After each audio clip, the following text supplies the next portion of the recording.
আসসালামু আলাইকুম। এখন শুনবেন সংবাদ শিরোনাম। জাতীয় স্মৃতিসৌধে মুক্তিযুদ্ধের ২০ শহীদদের প্রতি তারেক রহমানের শ্রদ্ধা। জনস্রোত ছেলে সাভার পৌঁছাতে লাগে ৫ ঘন্টারও বেশি সময়। প্রায় ২ দশক পর বাবার সমাধিতে ছেলের মোনাজাত। ৩০০ আসনে এখনও প্রার্থী চূড়ান্ত করতে পারেনি কোনো দলই। শরিক ও সমমনাদের সাথে চলছে বিএনপি জামায়াতের দর কষাকষি। এনসিপির গন্তব্য নিয়ে আলোচনা।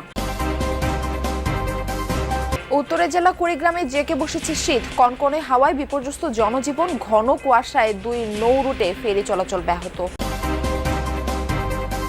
টানা ছুটিতে কক্সবাজার সহ ৩ পার্বত্য জেলায় পর্যটকের ঢল। উপভোগ করছেন দিগন্ত বিস্তৃত সমুদ্রের নীল জল।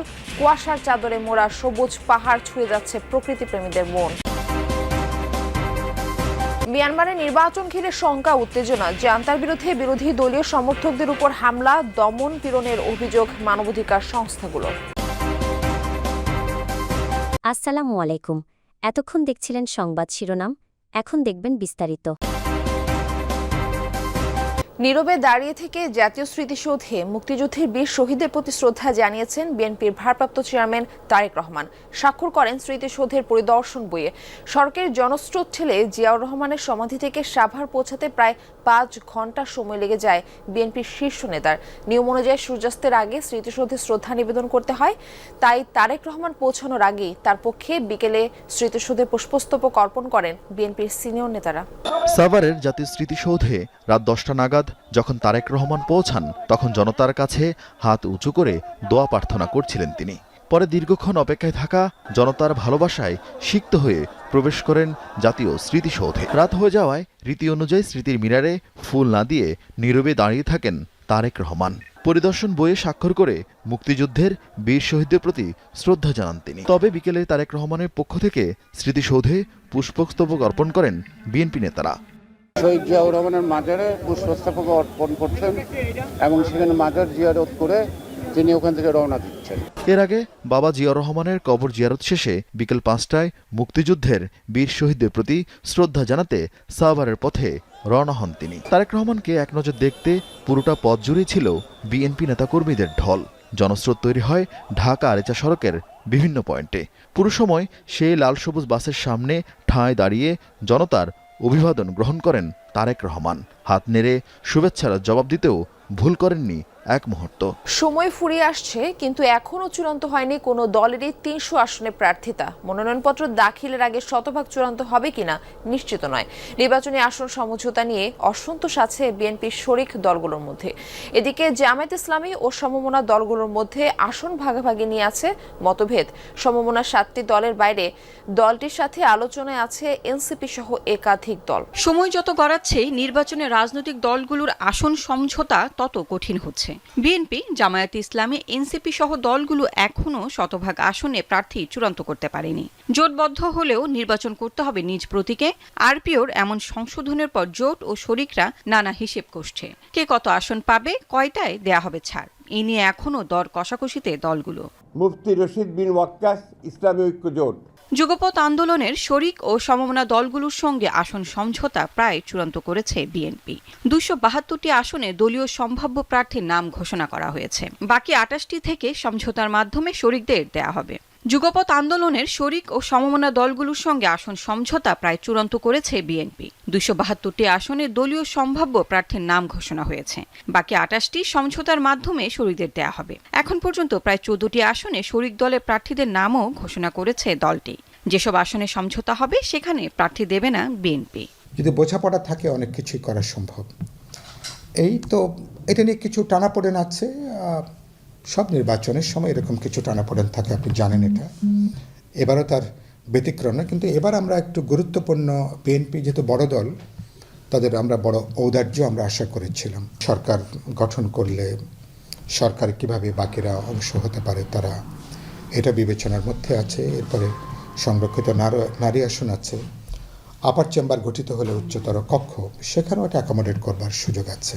কিন্তু ব্রডলি ন্যাশনাল পলিটিক্সে এখনো পর্যন্ত এক ধরনের বোঝাপড়ার জায়গাটা আমরা বাড়িয়ে তুলবার, অব্যাহত রাখার একটা সচেতন চেষ্টা বিএনপির দিক থেকেও আছে, আমাদের দিক থেকেও আছে। উত্তরের জেলা কুড়িগ্রামে জেকে বসেছে শীত। ঘন কুয়াশা আর কনকনে হাওয়ায় বিপর্যস্ত হয়ে পড়েছে জনজীবন, ব্যাহত হচ্ছে স্বাভাবিক চলাচল। কষ্ট বাড়ছে খেটে খাওয়া মানুষের। শীত বস্ত্রের অভাবে বিপাকে হতদরিদ্র আর ছিন্নমূল মানুষ। শীতের সাথে পাল্লা দিয়ে বাড়ছে সর্দি, কাশি ও শ্বাসকষ্ট সহ নানা রোগ। কুড়িগ্রামের ধরলা নদীর কোল ঘেঁষা পাঁচগাছি ইউনিয়নের কদমতলা গ্রামের চান মিয়ার পরিবার।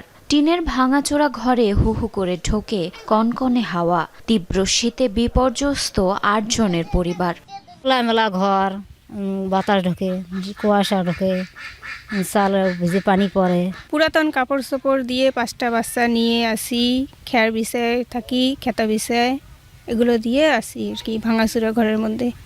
তিস্তা, ধরলা, ব্রহ্মপুত্র সহ 16টি নদী বেষ্টিত জেলা কুড়িগ্রামের চরাঞ্চল ও নদী তীরবর্তী এলাকায় সপ্তাহ ব্যবধানে বেড়েছে শীতের তীব্রতা। টানা কয়েকদিন ধরে সূর্যের দেখা না পাওয়ায় হাড় কাঁপানো শীতে কাহিল এই জনপদের বাসিন্দারা। বিশেষ করে খেটে খাওয়া মানুষেরা পড়েছেন সবচেয়ে বিপাকে। পর্যটকের ঢল নেমেছে কক্সবাজার সমুদ্র সৈকতে এবং 3 পার্বত্য জেলায়। টানা 3 দিনের ছুটিতে সরগরম দর্শনীয় সব স্থান, সব হোটেল, মোটেল, রিসোর্ট পরিপূর্ণ। প্রকৃতির নৈসর্গিক সৌন্দর্য উপভোগ করছেন সবাই।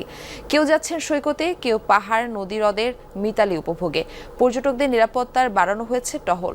কক্সবাজার সমুদ্র সৈকতের কলাতলি, লাবণী ও সুগন্ধা এই 3 পয়েন্টে অগণিত পর্যটকের কোলাহলে মুখর। পরিবার পরিজন, বন্ধু বান্ধব নিয়ে আনন্দে মেতেছেন দূর দূরান্ত থেকে আসা ভ্রমণপ্রিয় মানুষ। ইনানি হিমছড়িও ছুটছেন অনেকে। পাহাড়েও পর্যটকের ঢল। বান্দরবানের মেঘলা, নীলাচল, নীলগিরি, চিম্বুক সহ প্রতিটি পর্যটন কেন্দ্রে ভ্রমণ পিপাসুদের ভিড়। উপভোগ করছেন নৈসর্গিক সৌন্দর্য। তবে হোটেলে থাকা খাওয়ার খরচ বেশি বলে অভিযোগ সবার। রাঙামাটির চিত্রও একই। কাপ্তাই হ্রদ, ঝুলন্ত সেতু, পলওয়েল পার্ক, আরণ্যক, সুবলং ঝর্ণায় প্রকৃতির অপরূপ সৌন্দর্য উপভোগে দূর দূরান্ত থেকে এসেছেন অনেকে। সব হোটেল, রিসোর্ট পরিপূর্ণ। এইসব জায়গাগুলো গেলে আমার মনে হয় যে আরো ভালোভাবে প্রাকৃতিক সৌন্দর্যটা উপভোগ করতে পারবে। পাতানো নির্বাচন হতে যাচ্ছে মিয়ানমারে, এমন অভিযোগ করেছে বিভিন্ন মানবাধিকার সংস্থা। বলা হচ্ছে ক্ষমতা কুক্ষিগত রাখতে নির্বাচনে অংশ নিতে দেয়া হচ্ছে না বিরোধী দলগুলোকে। হামলা চালানো হচ্ছে বিরোধী সমর্থকদের উপর, ভাঙচুর, অগ্নিসংযোগ করা হচ্ছে তাদের বাড়িঘরে, দেয়া হচ্ছে অপহরণের হুমকি। অন্যদিকে ভোট কেন্দ্রে যেতে বাধ্য করতে ভয়ভীতি দেখানো হচ্ছে সাধারণ নাগরিকদের।